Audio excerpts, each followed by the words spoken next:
Gravity is all that I know. She's over me. She's over me. She comes with her hypnotic dance. She holds me here with only a glance. She's over me. She's over me.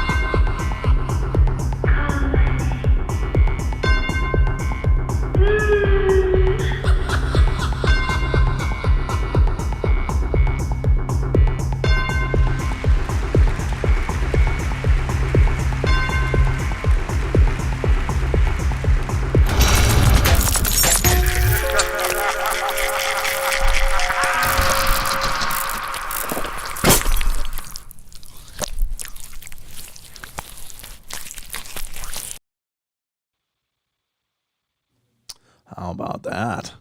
Ladies and gentlemen, welcome to the Paranormal Portal Night Terrors. I'm your host, Brent Thomas. Thank you so much for being here. And part of the journey, as always, sorry, I'm just trying to get all set up here. Okay. I think I'm ready. I ran it right to the wire tonight, folks, because I've just been busy with a bunch of things on my plate. And hope you're doing great, though. Thank you so much, everybody, for being here. Those of you that are here and those of you that are coming and will arrive shortly. I'll do my best to delay the good stuff until you get here. But no, there's nothing really huge on the menu tonight. Just a lot of really cool ghostly encounters. I love these stories. It's one of the phenomena that I've glad you're alive and well. Thank you. I appreciate that. I am alive and well. Yes, I am. Thank you for that note. I try to be alive every day. Some days I feel more alive than others, but so far so good. I've had a lot of ghostly encounters myself throughout the years, and I think that's to some people that might be like, yeah, that's really convenient. You're a paranormal host, and you got all kinds of paranormal experiences. But you know, I've had the interest all my life in the paranormal, and that goes without saying. But what you know, while it may seem really convenient to some that, oh, you know, he's a host, he's got his own experiences, but it's because of those experiences that my appetite has never been satiated for this topic. Because it keeps me asking the questions. What the hell's going on? What is going on? How is this happening? What does this phenomena mean? And what does it mean for all of us? Is this, in the terms of the ghostly encounters, is this indeed validation that our spirit, our souls, our essence continues past our demise? Is it, you know, does that mean that? And I think in many cases it does. I think those are the great examples of, hey, we're fine. We made it. We're okay. We're here. We're with you, but we're also, you know, kind of not with you. And I think that's the great mystery. It's always, you know, what is next? And when these encounters happen, I think that they show us that there is indeed something next. And I think that that's reassuring because, of course, you know, as I age and looking down that, you know, the corridor of life, and you get to the point, it's like, well, you know, it's getting closer and closer. So it kind of becomes a little more and more paramount and important. So not that I'm being a doomsayer or negative in any way, but of course, you know, we all question our mortality. And, you know, when you're young, you live crazy and wild and you have fun because you're young. And then when you get older, you think, oh, should I try to lift that? Or do you think that'll put me on the couch for 3 days? You know, so you start gauging your existence a little differently. But anyway, I love the ghostly encounters because I think they're poignant and powerful. And I think that they're reminders, and in some cases, horrible reminders that some life does continue, that, you know, all life continues, but some things are also over there that are kind of creepy and weird and horrible. But, you know, I think in a lot of cases, many people, I think, really react from a very I don't know how to say this. They react very abruptly to these encounters, and they think that they're horrifying and terrible. But I think in many cases, I think that these are, perhaps loved ones and spirits that are reaching out in some way to send a message of some sort to the people that they cared about. And so I think when things move, that's, it's absolutely terrifying and horrible. But I think many cases it's just somebody trying to reach out and say, I'm here. I'm showing you that I'm here. And we oftentimes just maybe miss that mark. And I suppose I have many times too, but sometimes it's real clear. So that's what we're going to dive into tonight is the ghostly encounters. And, again, if any of you have encounters of your own that you want to share, feel free to call in. The number for the show is 720-923-0500. So please feel free to call in and be a part of the discussion because, it's great to share. And and I love when you guys share because it makes my life fantastical. And I'll do my best to keep an eye on chat if you want to get my attention. It says Brent. Hi, sugar britches. With a lot of exclamation points. If you want to get my attention in the chat, the best way is to do the ampersand, the @ sign, and then type Paranormal Portal, because then it at least frames that in a bright yellow, so it's easier for me to see. Because I got a lot of screens of fun going on here that I have to keep an eye on. The phones, the materials, the chat and the connections are over here, so I'm always doing things. But when I'm reading, I'm especially dialed in. So if you can do that, I'd appreciate it. I've summoned you. Happy girl. Welcome. Glad to summon you. I hope I've summoned more and more of you. But yes, it's always wonderful to see you guys come back and over and over. Let's go, Brent. Wanda says, thank you. Thank you, Wanda. I appreciate that. And hello to all of you guys. I'm looking to see if there's some great new names. That's really cool. We had an epic show last night. We had just a ton of people here being a part of the journey, and that was a lot of fun. So I'm really excited by that, and to see so many new people somehow finding the show, which is really cool. And I don't know how that happened, but it was great. Hopefully you guys stick around, but great to see all of you. So we're going to get into ghostly encounters and a lot of discussion, and good God, you know what I forgot? In my haste, I forgot to do a trail cam terror. Well, maybe I'll find one at the end of the show, and we'll. No. You know what? I do have one. Yeah, I'm gonna have to load it on the fly though because I didn't do it ahead of time. But I got another one that's pretty cool that I put in the standby. So I'm already ahead of the game a little bit, and I didn't even know it. So I hope you guys are ready because it's time for bed.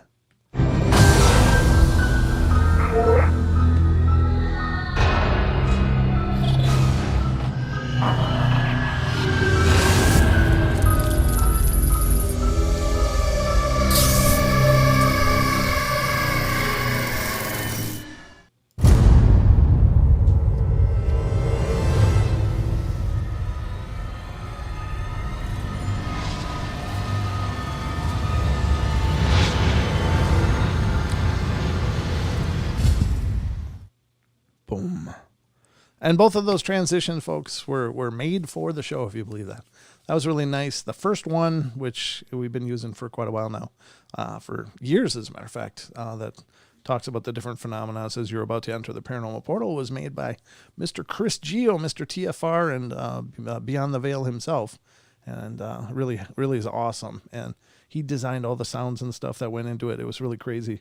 I was there at his house when he was doing it. It was like, wow. The guy's a soundsmith and just a brilliant audio-visual guy. And the second one was given to us by our very own from the chat room, Unknown. He sent that one in. He sent me a couple other ones, and I've got to finish those up because there's a couple of things that I want to tweak to one of them, and I want to get it up there. But then there's another one I want to put up too. So I've still got work to do. But anyway, thank you to both of you for your contributions to the show. I always appreciate that. I love that a lot. All right, let's get going. We've got a bunch of paranormal stories to get through here, so a handful of them anyway right off the bat here. And the first one tonight is coming from Ohio. And it says, I guess I'll tell you about the farmhouse. First, I'll tell you a little bit about the history of it. It was built in 1839, and it was at the highest point in Butler County, and it was built over an Indian burial mound. Oof, that's not a good start. It was leveled down and the house built on top, and there was still a signal mound just about 1,500 feet away from the house. I don't know what a signal mound is, but does that have to do with the burial grounds? Is that another formation that they made? That's a new term to me, so I'm not sure what that means. But anyway, it says there were a few small mounds around and on top of the land where we lived on, and we lived there for 8 years and 6 months. We loved raising our children there. I have a lot of stories in this house because it was definitely haunted. I've always seen, felt, or knew things. I don't know why. I was just given this special gift. Go to my profile. Anyway, I don't know about the profile. But it says, we moved to the farm in 1991, and so many things happened. Kitchen cabinets would be open all the time. Pillows thrown off the couches, and sometimes our beds, etc. I don't know what etc. means, but it sounds like they get a lot of stuff going on. When we first moved there, my husband wasn't getting any sleep because I heard someone was always walking and talking in the house. I would feel that something was there, and all but 2 rooms had 2 doors, our son's room and the chapel room. He would tell me he couldn't find them. What? Oh, the husband. Okay. Couldn't find the voices, I guess. He would go running through the house and said, I'll never be able to catch them. I know that something was there. I don't know about the history, or I didn't know about the history of the house until after we lived there for at least 1 year. We rented it from a man who lived in Indiana, and it had 380 acres on the side where the house was, and 460 acres across the road, which we also helped to take care of the barns which were there. And also there were 2 spring it says feed, but fed ponds on each side. How I found out about the history was from a gentleman that had put in the furnace a few years before we had moved in. He could tell that we appreciated the house by the way we had it looking, and he had asked me if he could tour the rest of the house, considering he had seen the utility room, kitchen, and dining room to get to the basement, and I said sure. And while I was walking him through, he was giving me information on the house. The last room we were in was what everyone called the Indian room, our living room. I had it really nicely decorated in Native American artifacts and etc. And I have lots of Indian blood in me, so I liked all the Indian stuff. Only Native American though. Well, we said goodbye, and I couldn't wait to tell my husband about everything this man had told me. You see, we lived there just a few months, and I would hear Indians fighting, and I just thought I was going crazy. I kept it to myself until one afternoon when my oldest son, who was 5 years old, was standing by the window in the family room facing down the hill, not the Indian room, and he said, Mommy, do you hear that? I went straight to him and said, what do you mean? What do you hear? And I was never so happy over his response. I hear Indians fighting. Then saying, yes, I wasn't crazy. Yeah, that's the tough part is, if you're hearing voices, it's like, oh God, what does that mean? Did I finally turn the bend? And that's strange. Is that a kind of a time echo, or is that some message from them kind of demonstrating their past? I don't know. That kind of stuff is really cool though. I believe that everything has a memory, I think that places have a memory. And that's why you just go some places and maybe you feel happy just because you're there. Like, ever go in a house and you just step foot in there and you like it. You feel really, really comfortable, and you feel this joy and this resonance. And I think that comes from the people that are living there and speaks about their presence, like they're just good people, or, just really happy people. And then you go other places and you just feel uncomfortable. Like you want to kind of crawl out of your skin, and you don't feel like you want to spend any time there. And that's could be because the people that live there are really agitated or on edge, or there's some other energy that's been imprinted on the place from, old times. And it's hard to know, but I think that places have a memory. And, it's certainly one thing that you can do that sage really does well is kind of knock down that pent up energy. It kind of, I don't know, it's kind of like an energy reset for a place. It can really help to purge negative energies. And I think a lot of people think sage is like used to purge spirits, and maybe it's helpful in that way because it does knock down the energy, but it's more of a cleansing. It's more for cleansing and baselining a lot of energy, and that's a good thing. And in fact, I would advocate people sage all the time because, well, not all the time, but pretty. Okay. Yeah. Okay. God, what was I saying? Sage is used to cleanse and to make your space, I don't know, maybe calm. Calm is a good word. I don't know. But yeah, I think that places have a memory. And so, the places remember the energy from way back when. I mean, it's why you go to Gettysburg and you can hear battle sounds sometimes. Some people report hearing the cannons firing and troops hollering and shooting and stuff, even, when there's no reenactments going on. It's because those memories just get repeated. And it's, again, I think in parapsychology, they call it the stone tape theory. And it's just the idea that things record energies and events and can replay them. And that's a residual kind of haunting. So I don't think there were really native spirits arguing and fighting and stuff, but it was just some imprint that they were hearing from the past.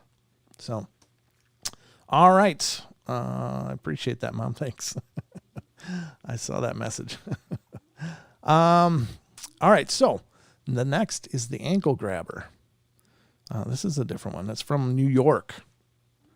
This happened to me when I was in high school between 1999 and 2001. My family and I rented a home that was converted into 2 apartments. My brother and I shared one apartment, one bedroom upper, and I took the back bedroom. My brother and I shared the 1 bedroom upper, and I took the back bedroom. I don't understand that. Okay. Sorry. It's written oddly. I'd just gotten into bed one night and I was settling in when all of a sudden it felt like something wrapped a hand around my ankle and yanked really hard. Well, I let out a scream and sat up in bed, only to find no one was in my room. I tried to write it off as folded laundry on the end of the bed, falling on my legs, but upon examining the pile, I found that it was just leaning to the side, but not enough to simulate someone grabbing my ankle. The experience freaked me out pretty bad. I experienced other minor things in that upstairs apartment. Sometimes at night, I thought I heard someone coming up the stairs. But upon getting up and checking, there was nobody there. And my brother, who was a sleepwalker as a child, was still in the bed, in the same position I had left him in when I put him to bed. There was a door in my bedroom leading outside to a wooden fire escape, and I would sometimes hear something tapping on the glass. That's the best.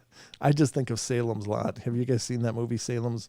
Well, it was a TV show back in the day, and I don't know if many of you guys have seen it or not, but God, there was this creepy part of it where this kid's friend had died, and little did he know that he was, killed by vampires and turned.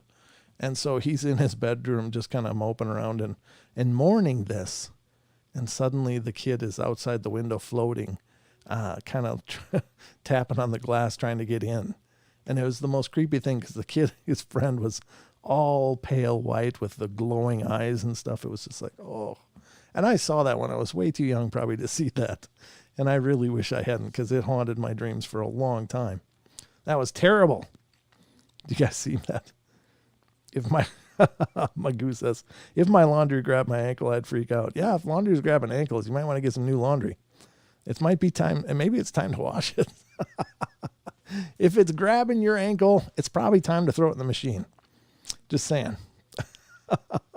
That's just my 2 cents for whatever that's worth. But yeah, if your laundry's doing things like that, you need different laundry, or to clean it. All right. Good to see you guys. Thank you all for coming in.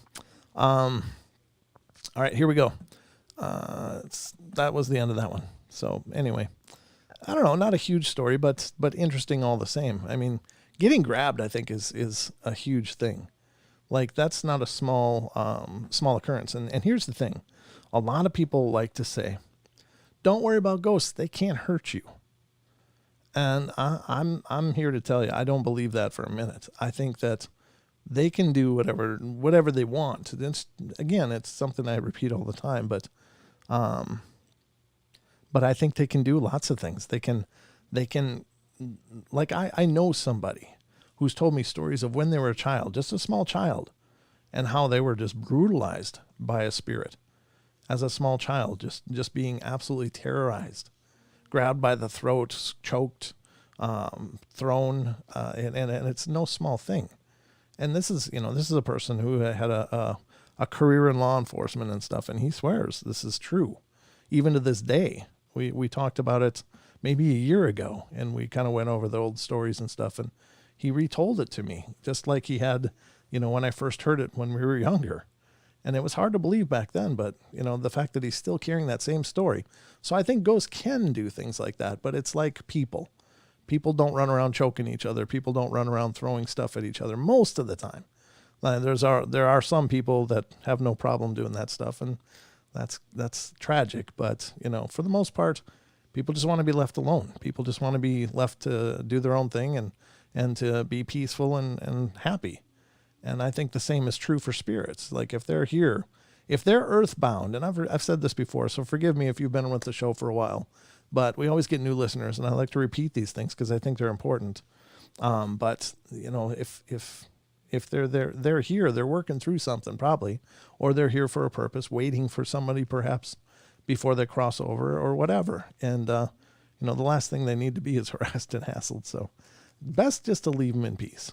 But anyway, that's my 2 cents. Now I saw Les said, are shadow people covered under ghostly encounters? Absolutely. Absolutely, Les.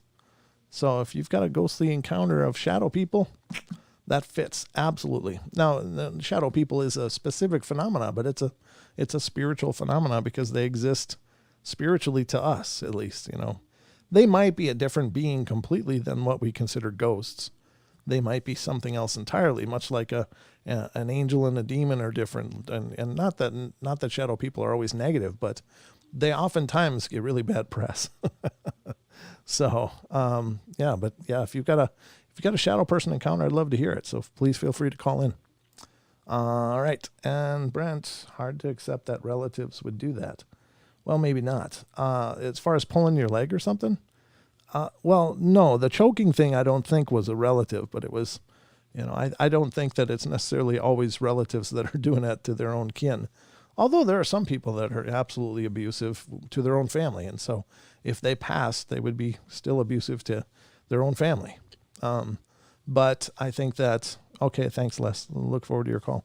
But I think that, maybe they were always there, and then you move in. So it's like when you occupy a house, some people move into a house and they have a peaceful experience, no problems at all. And then other people move in and they got just crap blowing up all around them. Now that could be twofold. It could be the fact that maybe there's something about the people that moved in that they got a higher psychic energy and that stimulates more activity spiritually. And that's possible. But it's also possible that have you ever met somebody that just for some reason you don't like? Like I've met people like that. It's just like, I don't know what it is. I just don't like that person. And for whatever reason, but sometimes it's hard to figure out why that is. But I think the same is true for ghosts. Like maybe somebody moves into their house that they built or lived in for 50 years and passed away in, and they're like, I don't want these people here. I don't like them, and so they act up. But, it's like, get out. Yeah. Bad juju. Yeah, exactly, Maggie. So I think it's all about it. So please tell us what. Please tell us what. I don't know if you're talking to me, happy girl, or not, but I'm just trying to keep an eye on the chat because I realized as a show host, I probably neglect the chat a lot more than I should, and I'm trying to get better at it. So you'll have to excuse me because I'm not really good at multitasking, but I'm trying to pay attention to all this because I think you guys bring a lot to the shows, and it's a great opportunity to increase the dialogue. It's like having a co-host with me. So huggies. Thanks for the huggies. Yeah, that's sweet. I appreciate that. So if you guys got something in the chat to say, but please put the @Paranormal Portal so it'll really stick out to me. That will help. Yes, you have, Brent, but I have noticed improvement. But we know you juggle a lot. Yeah, I do. And mostly it's with my attention span. Like, I'm the kind of person that just gets distracted sometimes. I'll just, so for instance, let's talk about my nature just for a second. Not that it has much to do with ghostly encounters, but I just want to explain this quickly. Like when I clean, I'm like God's worst cleaner ever. I mean, I'm like the worst cleaner in the history of cleaners. Not because I don't like things tidy, but here's the problem. I'll start doing something, and then something else will catch my eye. And I won't like that. And so I'll go and start cleaning that other thing. And then something else will catch my eye, and I don't like that, and I'll start going and taking care of that. So I got all this crap that's kind of partly done everywhere. And then at a certain point, I'm just like, and then I, for whatever reason. So that's just kind of my nature. You're good, bro. Just do your thing. Thank you, Long Island Bigfoot. I appreciate it. I appreciate that a bunch. You need grabbing laundry. No, I try to avoid grabbing laundry. Thank you, though. All right, let's continue. This one is coming from California. Has to do with orbs, lights, and mists. It says, when I lived in Los Angeles, I worked at the graveyard at a hospital. I'd just begun a friendship with a security lady who I called C, and who always stayed in the lobby. That was her post, so every night I worked, I'd go see my buddy C. I used to love going over on my break because we would talk the night away, and the night would get interesting and the hours seemed to fly by. The good thing is during the graveyard shift, there wouldn't be any supervisors, so sometimes we would all take advantage of our breaks and we'd tell of eerie things we'd experienced, like our encounters with the ones who belonged in the other world. One night, me and C were sitting in the lobby goofing around, and like always, when out of nowhere, we both turned in the same direction towards the ER doors and saw a light heading towards the doors. The first thing we did was look at each other puzzled. We both at the exact same time to ask, "Did you see that?" "Yes," we responded. It was the strangest thing. It was like 2 a.m. and we were the only ones in the lobby and we both saw it. A light that didn't just flash, but walked itself along the hall towards the ER doors. There was nothing that could have reflected that light, and it also didn't look like a light that a flashlight would make. Another thing is the light wasn't just floating. It took its time, and it appeared like it could have been someone's head. I got the strongest feeling in the pit of my stomach, like it was someone heading out, and it wasn't someone from our world, but from the spirit world. As I kept looking in the direction the ghostly or spirit light had headed out, I was interrupted by C. "Oh, don't worry, it's probably just a ghost." When I asked C if she really believed it was a ghost, she responded, "We work in a hospital where people pass away all the time. Are you kidding? These suckers are here." Suckers. Just like that, we both agreed and dropped the subject. Yeah, again, hospitals, folks. Hospitals are the thing. I mean, they're one of the hot spots for paranormal spiritual activity.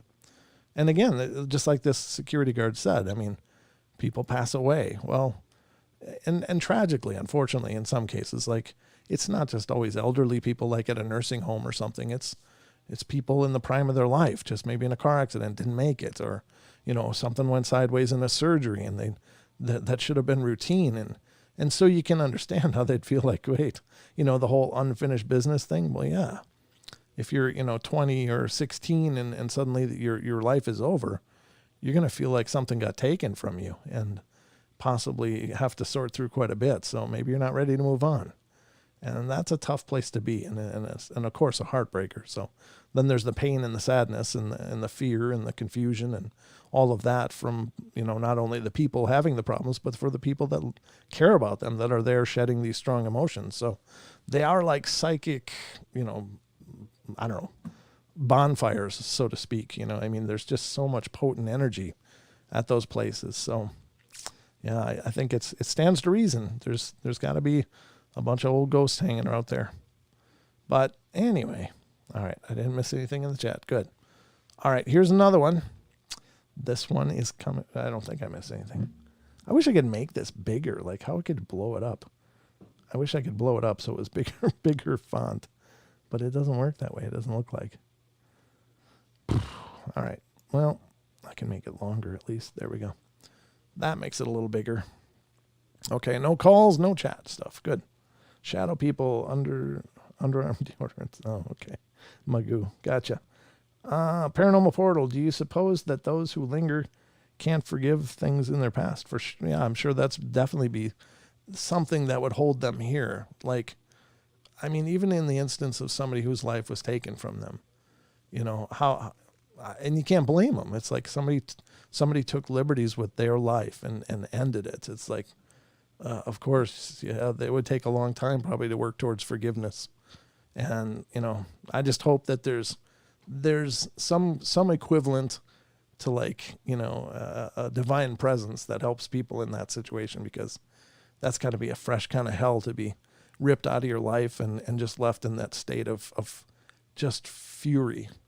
I just can't imagine. So yeah, I'm sure that that's true, Titan. Thanks for the questions. Those of you who are asking, I agree. I agree, Lou. Brent's voice soothes the soul. Well, thank you. I appreciate that. It's kind of a raspy voice a lot of times, so I apologize for that. I don't know if this is the way. I think I speak differently when I'm doing the show than normally. Like, normally I'm much more soft-spoken, but I've come to realize doing the show that I really have to project my voice. So it does get gravelier, and I hope that that's okay, but it's just because I don't want to talk like this. Like, normally I would talk like this, like, hey, how you doing? Good to talk to you. You know, so I hope that that's all right, but thank you. I'm glad it's soothing, because, you know, the worst thing to be, it would be a host with an irritating voice. Let's go to Missouri. This has to do with ghost hunting. I want to make sure that this is okay. This is a long one. All right. And this is all right.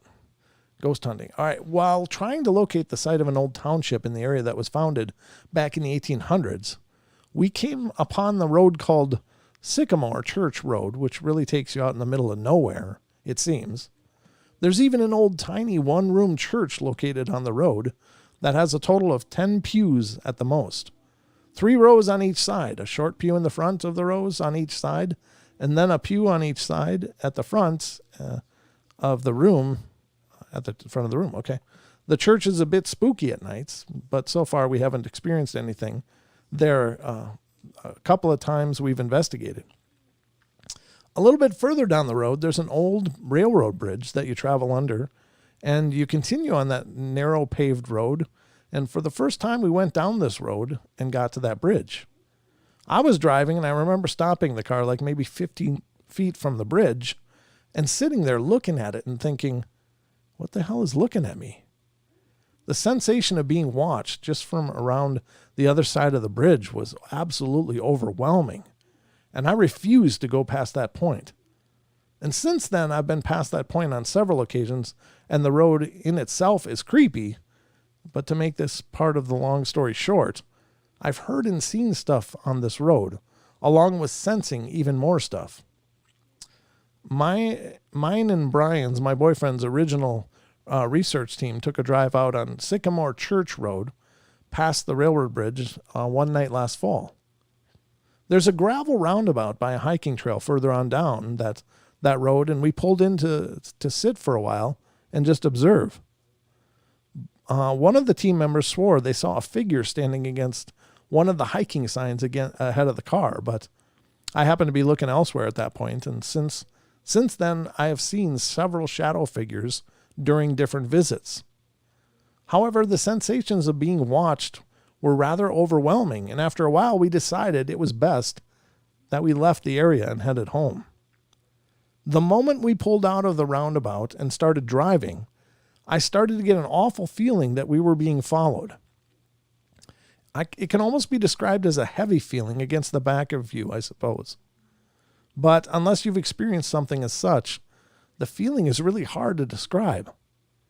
The entire time we were driving off that road, I couldn't, for the life of me, keep myself from continuously looking behind us. And in my mind, I kept imagining some sort of figure chasing after us quickly. It was disturbing to say the least, and even more disturbing was how it felt like it took forever to get back off that road. A lot longer than it should, and a lot longer than it should have, and a lot longer than it took for us to travel down it upon arriving.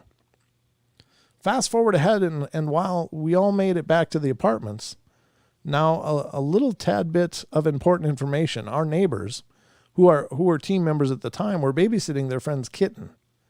This kitten was about as rambunctious as a kitten could be, but all that had to happen to calm it down was for someone to cuddle it, and before you knew it, the thing was dead asleep in your arms. Some of the neighbors went across the breezeway into their apartment to go get the kitten, and when they brought it over, the thing was going schizo on everyone and everything. Each of us tried to holding it to calm it down, but to no avail. The first thing I blurted out was, "I honestly think something followed us home tonight, and it is either sensing it or seeing it." And it was the only explanation that seemed plausible in my mind, because I still felt as if something had followed us home from the road and was lingering, and animals are known to be extra sensitive to the paranormal. Later that night, after everyone had left, Brian was sleeping on the couch and I finished doing some paranormal research online. I decided to step out for a last cigarette before heading to bed, and this took place between 4:30 a.m. and 6:30 a.m. I honestly don't remember the time. After stepping outside, I lit my cigarette, took a seat on the edge of the top step, and hadn't even been out there for a full minute when a strong sensation pulled my attention over towards the playground that was off to my right. I sat there staring at that playground for a good minute after, because I couldn't ignore the sensation of being watched, even though I couldn't see anyone. Then my attention was sharply pulled to the opposite end of the breezeway, off to my left. And that's when I started to feel like something was at the bottom of those stairs. And I heard something begin to creep upward. Naturally, I stood up as so if it was an animal, it wouldn't be caught off guard. And as I looked around the corner down the breezeway, I didn't see any shadows of any animal creeping up the wall. Creeping up the wall. Okay. I don't understand visually in my head, but anyway, I didn't see anything at all, but I still heard something coming up the stairs. So becoming more uneasy, I inched closer to my door and continued to look around the corner. Whatever it was paused, then all of a sudden bolted up the steps. I screamed, threw the door open, screamed again as I ran inside, and slammed the door shut. I've been scared before in my life, but not once have I ever felt so terrified and threatened. I literally felt like my life was in danger. I managed to go up to the door for a brief second and look through the peephole, but I got a mental image in my head of something pacing outside my door, so I quickly backed away. By then I was hyperventilating to the point that I couldn't have started breathing normally even if I'd wanted to. My heart was beating so hard it hurt. I was shaking so bad and I started crying. I shamefully admit that last part. Not because I'm some chicken, because really I'm not, but feeling so unsafe in my own home because I felt like I was being stalked outside my door by something that I couldn't physically see was indescribable. I literally did not stop pacing and sat down for a good 30 minutes after that happened, and I refused to go to sleep until the sun had already risen. Now, I suppose one could argue that it was really just some normal animal that had freaked me out, but I'd like to pose the argument against that with this explanation. The neighbor behind us at that time, at the opposite end of the breezeway, had a black lab puppy who was about 6 months old by the name of Bear. Sweetest dog ever, and the boy is fast, I tell you. And I had that thing sprint to me as fast as it can, but whatever that unseen thing that damn near attacked me outside of my apartment was 100 times faster than Bear, and I wasn't about to stick around long enough to find out what it was. I haven't had anything as horrible happen to me since that night, but mentally I'm a bit scared from that experience, or it's scarred from that experience. And it still creeps me out just thinking about it. Yeah, that's horrible. That's horrible. That's always the risk, though. I think that a lot of paranormal investigators simply picked it up because they watched Ghost Adventures or something like that. You know, they Ghost Hunters, Ghost Adventures, any one of the investigation shows that are out there, and there's dozens now. But I think most people have watched that, watched it for a season or two and think, I'd like to do that. And that's cool and wonderful, and I think that's great. But I think that there's a lot about it that I think you need to be careful of. And this is one such example. Now, what do you do if something follows you? And I don't think that most people, really think about it. They just think we're going to go to a haunted place, look around with gear and cameras and equipment, and maybe we'll catch something, and then we can put a video out or something, and that'll be really cool. And that's a great, ambition. But what do you do if you get an attachment? What do you do if you get something darker and horrible? And, how do you handle that? And that's the other side of it. That I think when you go out looking for the unexplained, when you go out looking for the terrifying stuff, sometimes you'll find it. And then what? And that's the other part of it. I don't think people think about that too much. Like, even Zach Baggins, for instance, and it doesn't really come up on the show, but if you read interviews from him, he's claimed to have brought stuff home with him. He was jerked out of his own bed one night and onto his floor, according to an interview that I read from him, and that's terrifying, and where did it come from? What do you do? So I think you got to be really careful about investigating, because you're going looking for something. And if you find it, you might get an attachment, and you got to know how to release those things. You got to know how to stop an investigation. And it's not a lot different from stopping like a Ouija board session. A lot of people, when they're using Ouija boards, they think, hey, we dragged the plastic thing over, goodbye, so it's done. And it's not. Now, I'm not an alarmist about Ouija boards, but I would say that you have to know how to close a communication, and it's more than just saying, okay, goodbye, we're done.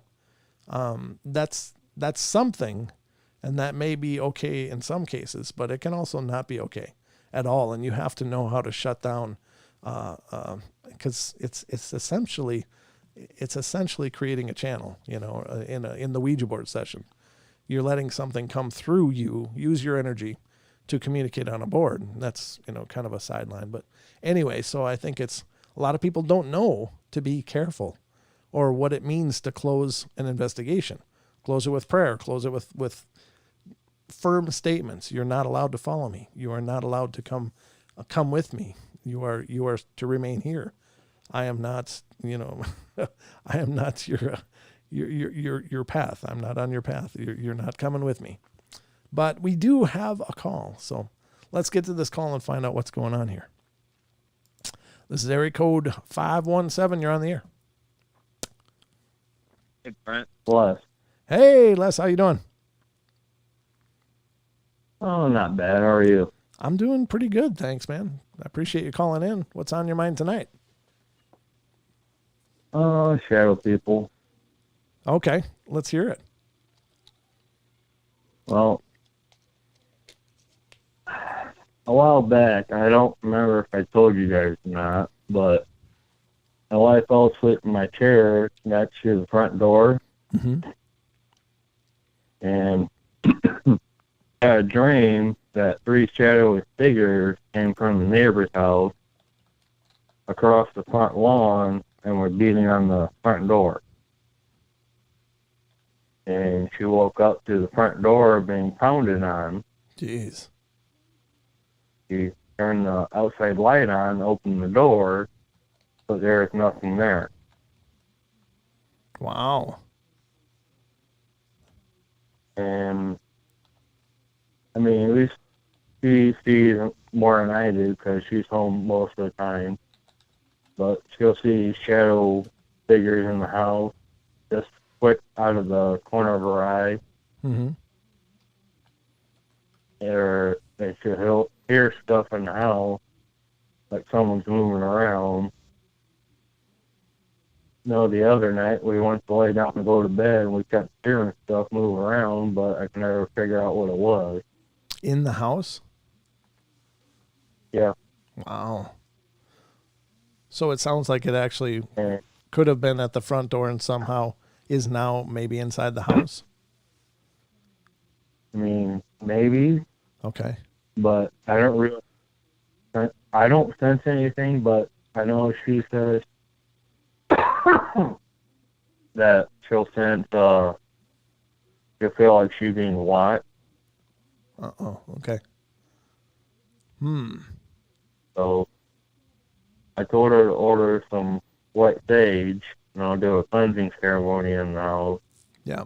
I know her mom will come visit. She's been passed now for about 6 years, and her grandpa, he still hangs around here, and he likes to play tricks on me.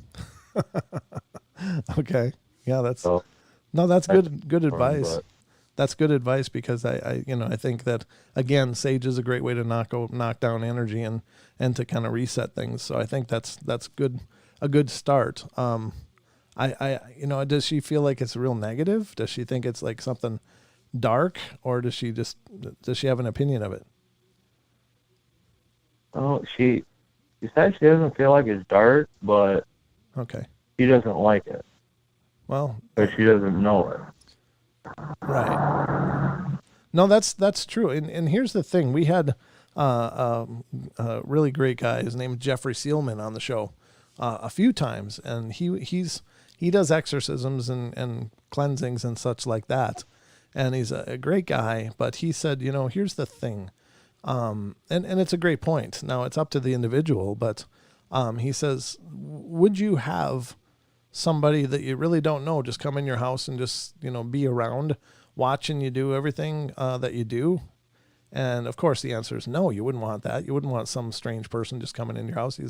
Exactly. So this isn't where they belong. His opinion is this is not where they belong. They need to go do their own thing and to move on. And so that's his position, and I kind of agree with it. I think that there are some beneficial hauntings or presences, and there are some that aren't so much. And of course, the negative ones you definitely want to get rid of it. Now, I would say that if she's still experiencing things, just have her write me an email, and I'll get her in touch with some connections that we have on the show here, some listeners that do help people pro bono, no charge, get rid of presences and stuff, and they'd be happy to help her, and they've helped a number of people that have reached out to the show. And so I'd be happy to relay her information to them as well. Yeah. I know it was a few weeks ago, I was sitting, actually, the exact chair I am now in the garage, and look across the street, I can see my neighbor's garage. He's got lights behind it. So it lights up the treetops in the back.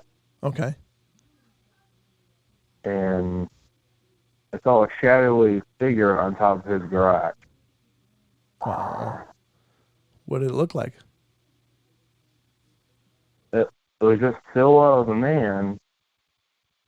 So I pulled my flashlight out with like a little mini spotlight, turned it on, and it disappeared. Oh, wow. Yeah, that's creepy. Did you get the impression it was looking at you? Yeah. That's the whole reason I kind of looked up. Right. Yeah. So did you get that feeling first and then look and see what it was, or did you see it first and then realize it was looking at you? No, I got the feeling, and I kind of looked up. I'm like, this hell's on my neighbor's garage. Yeah. Yeah, that's not a normal place for people to be hanging out, so yikes. Yeah. I mean, I've caught people because they tend to park their cars in the garage, and I've caught people around the outside of the house before. So I just figured somebody else that managed to get up there, so I shone my light, and it disappeared. Wow. And did it ever reappear, or was that the end of that experience? No, that was the end of that experience. Okay. good. Yeah, that's creepy. I know here, for me, it's not really at home, Okay. but it's at work. Oh, really? I'll see little black shadows, like size of a cat. Oh, wow. Okay. I'll see them and I'll turn real quick, and then they're gone. Wow. What's the vibe So there? What's the vibe you're getting there?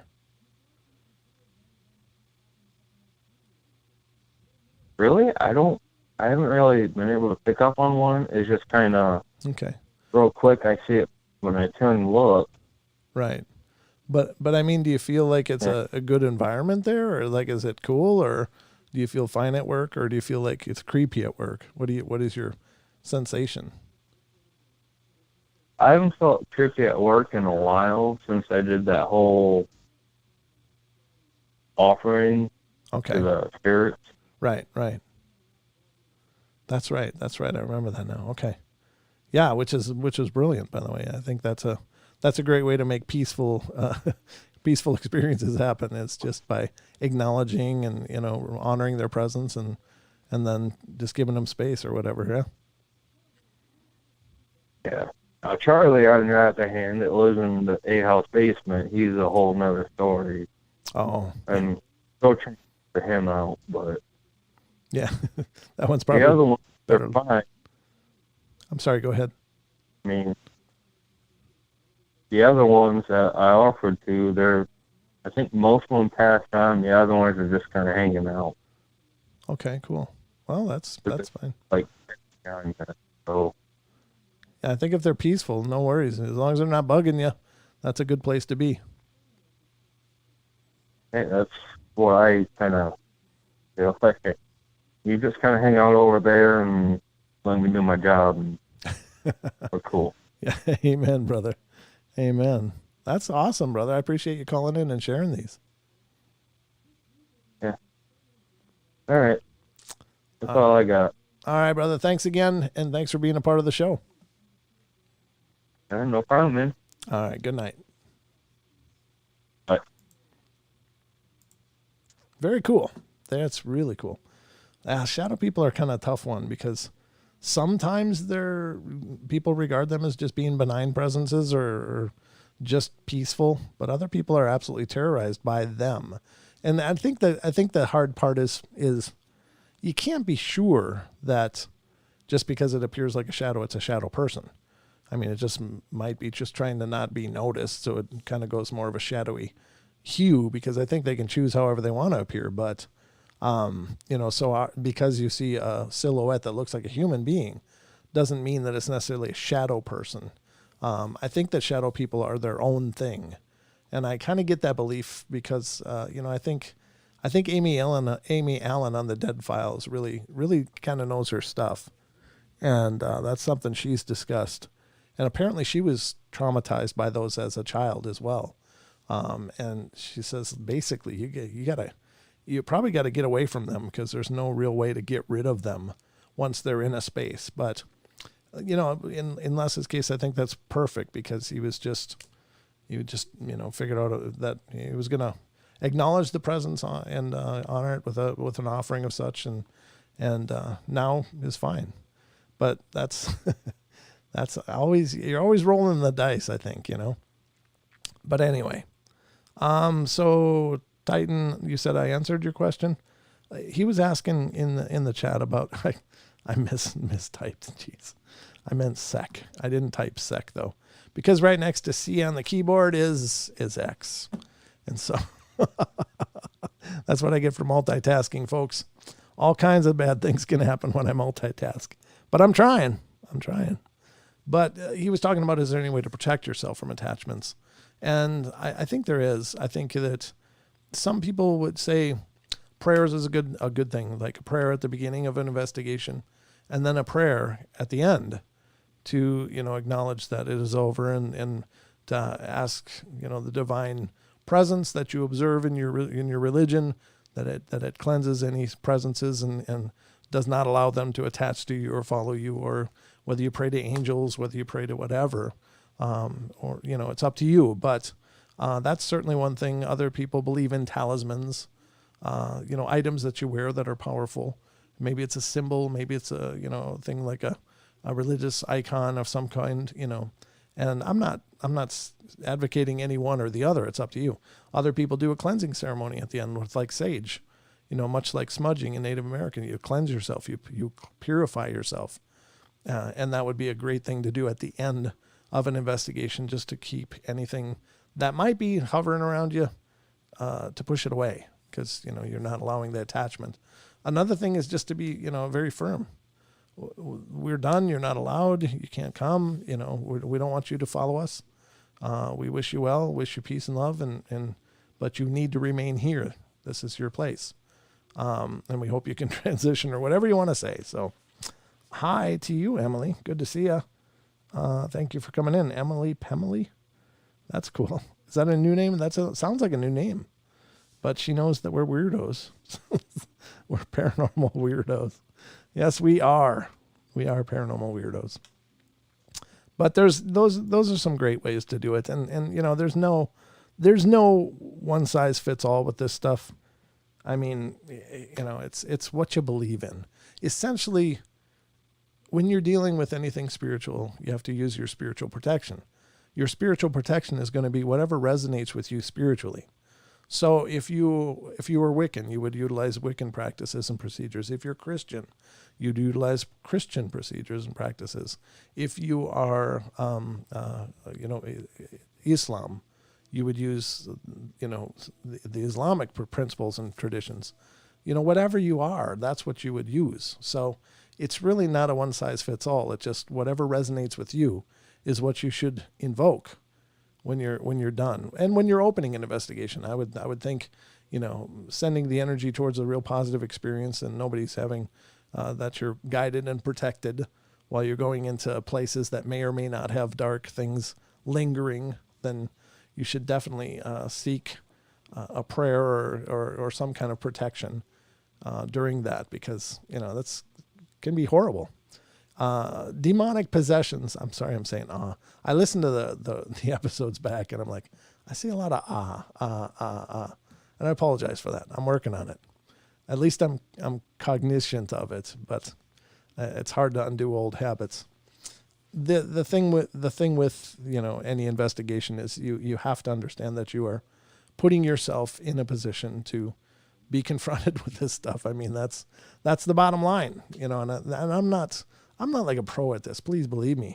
I'm just throwing theories and ideas out there, and you grab what resonates, and whatever doesn't resonate, just discard. It's just ideas and thoughts. The paranormal portal is always a discussion. So, take it or leave it. It is up to you. But anyway, this has been our show, and I got to get something sorted here for you guys for the next part of the show, which is trail cam terrors, folks. And let's get to that now.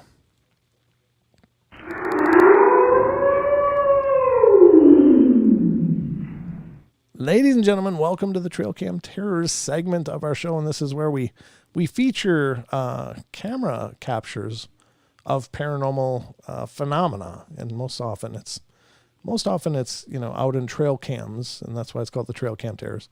But sometimes it can be in closed caption video or whatever. But we have a good one tonight. I got to load it up because I neglected to do this just prior to the show, but just work with me here. I will get it up and ready as we go. It doesn't take but a moment. It's not a terrible delay, but it's a delay nonetheless. This one's kind of a creepy one. I just want to put that out there first, because this is one of those, I don't know what the hell it is. I don't know if it's been debunked. I don't know if it's just some kind of trickery or what, but if this is indeed something that was captured on a trail cam, which it's alleged that it was, I will say that there's no markers, there's no timestamp, there's no date stamp, there's no trail cam branding logo on it, which is pretty common in most trail cam images. So could it be illegitimate? Sure, it could be a fake, but it is one that was claimed to have been captured on a trail cam out in the woods I don't know where this one is from. I'm thinking like it perhaps was Pennsylvania or some state around that area. But at any rate, it's a creepy face, or at least part of one. And there it is, folks. This is the image. Now this was captured sometime in the dead of night. Just this close up of a face. Now, what the hell is that face? I don't know, but you can look at the eyes and the way the brow is right down to the eyes. So it could just be some kind of static face that was held up in front, like a bust of some creepy monster face that was taken from somewhere and just put up on a trail cam to, somebody took it out and took a picture of it on the trail cam. Or it could be something out there. I mean, on the course of the show, we've covered many things that are out in the woods, people are confronted with that they swear is true. And is this legitimate? I don't know. I can't vouch for it by any measure, but it's alleged to be true. And I don't know. It almost looks like some kind of troll face or something, Some people say it's a Sasquatch face, and maybe it is. I mean, those eyes certainly could be. It's hard to know because all we have is these descriptions from people who have seen Sasquatch or claim to have seen it. But the weird thing is around the nose, between the eyes. I don't know what I'm looking at here. It's just, there seems to be like this pock mark or pattern mark to the skin. It doesn't look like a smooth skin. It looks like there was a wound going up to the forehead, an old scar all the way up from the cheek to the forehead. And that's what kind of makes me think, is it a monster mask or some kind of artist's rendition of some kind of monster? And maybe, but hello to you, Mary. Good to see you. And hello to all of you. But is this a legitimately Sasquatch face? I don't know. And there certainly isn't enough to go on, and there's no other accompanying images. The thing with trail cams is if something got up and leaned into the front of it, there should be accompanying pictures or video that went with that. It shouldn't just be a static image. Hell, maybe it's from a Ring doorbell or something. I don't know, but it was from a trail cam site that I found it on. Not a trail cam manufacturer, but a site that claimed these were odd things captured on trail cams. So you be the judge. I think it looks horrible, whatever it is, and I wouldn't want to meet it in a dark alley or anywhere in the nighttime or the daytime for that matter. But it looks really disturbing. So you be the judge. What is it? Hell, I don't know. But it looks disturbing. So that's tonight's trail cam terrors, folks. So you be the judge. Oh, I did want to revisit this one. This one was the last one that we did. And interestingly enough, somebody said, looks like it could be a cat. But I have to say, at the time when I saw the comment, I was like, well, that's interesting. But now that I'm looking at this, the one reason I say it can't probably be a cat, unless it's a big cat, and I don't know if their eyes are the same, but I know mountain lions and cougars are like the biggest of the same family of cats that house cats belong to. I remember hearing that at the zoo in Minnesota. But I don't know. I think they have that slit eye as well. And this is clearly a round pupil. So I don't think this could be feline, because I think that all cats have that slit eyeball.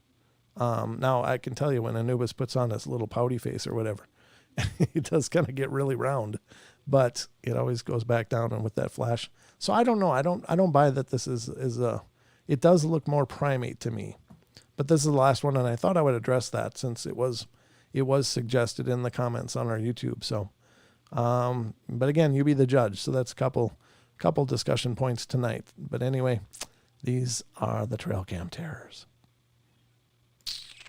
All right. Boom. Okay. How did I get to the news? God dang, I went to the wrong place. There we go. So that's all I got for you guys tonight. I hope you enjoyed the journey. Just a lot of ghostly discussion. I know I'm talking a lot, but I like to share as much information as I can as well, or at least discussion points that I've heard through the years. Because again, the Paranormal Portal is a discussion primarily.